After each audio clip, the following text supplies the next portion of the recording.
Hi everybody, Dr. Bill Crawford here, psychologist, speaker, author of 4 books, host of 2 PBS specials. Here today to talk about the subject of stress. For those of you who have been following me or seen me present, you know that my first PBS special and my first book was called All Stressed Up and Nowhere to Go. I love that title, my wife came up with that title by the way, because so many people relate to it. And so when I talk about stress, I'm really wanting to come from a place of what in the past has bugged you, annoyed you, stressed you out.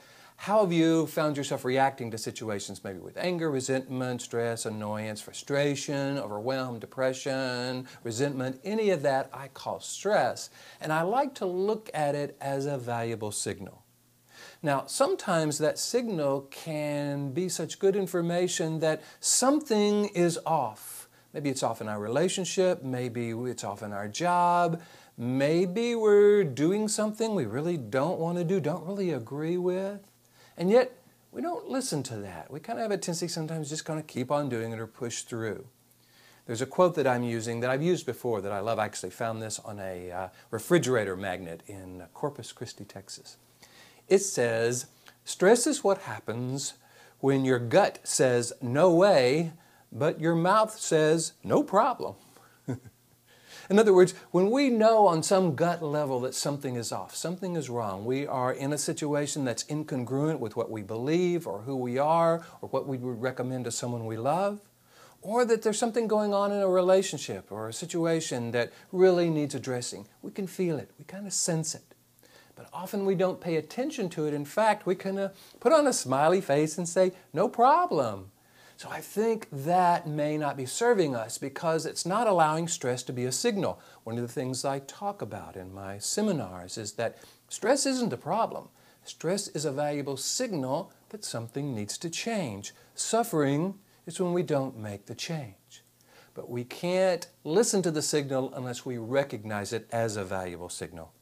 One of the things I'm doing now is talking about how when a little light comes on our dashboard, that little light isn't the problem, that little light is a valuable signal. If we didn't pay attention to it, things would go wrong. So I'm going to suggest we begin to pay attention to that gut feeling. Now there is one little caveat here that I think we want to recognize, and that is when we're always stressed or always worried or always anxious or always concerned about something, then we're trying to use stress at that point, or worry or anxiety, as a way of solving problems. It can't solve the problem, just like the little red light on the dashboard can't solve the problem. All it can let us know is that something needs our attention.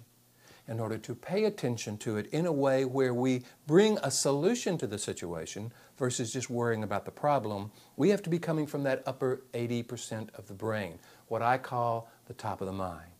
So I have the opportunity to go around the world now teaching my system on life from the top of the mind, how to access this upper 80% of the brain regardless of the situation, accessing our clarity, confidence, creativity, compassion, how to listen to stress and that gut reaction as a valuable signal, and not just say no problem when frankly it is a problem, when it's not something we truly agree with. So, I hope you're finding these videos valuable. If so, please hit the like button. As you know, Google and YouTube pay a lot of attention to who likes it and how many people like it. Based on that, they refer these videos to others. If you like these videos, please tell your friends. Put them on your Facebook page, on your Twitter account. Let them know, because I often find that when my work is recommended by one friend to another, it's especially meaningful. So I'm encouraging you to do that if you want your friends to also find these videos valuable. In the meantime, here's to you listening to that gut feeling and not saying, no problem, when really the answer is, no way. Here's to you bringing more clarity, confidence, and creativity to everything you do, and I look forward to seeing you in the next video.